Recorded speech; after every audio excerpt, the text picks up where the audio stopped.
শুটকির তরকারি শুনেই জিভে জল চলে আসে, তাই না?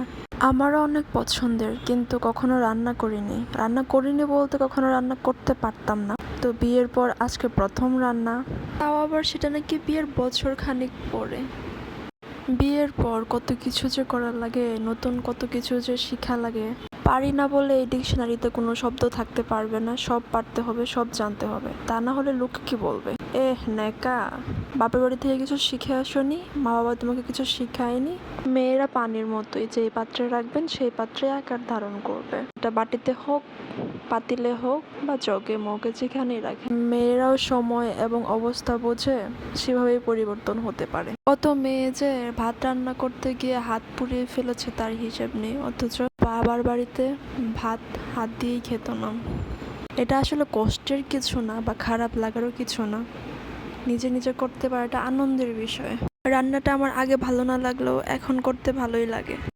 সব কিছুর এক্সপিরিয়েন্স থাকা ভালো।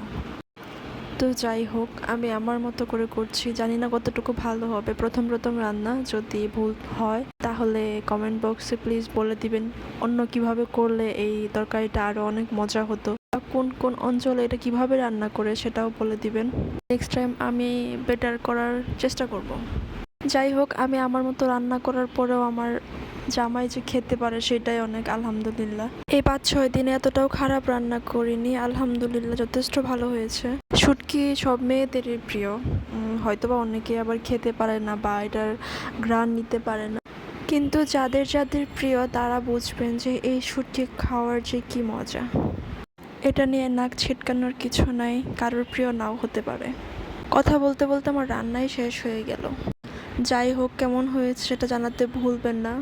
এত ধৈর্য ধরে এতক্ষণ আমার ভিডিওটা দেখার জন্য আর আমার কথা শোনার জন্য আপনাদেরকে ধন্যবাদ। সবার জন্য অনেক দোয়া এবং ভালোবাসা। আল্লাহ হাফেজ।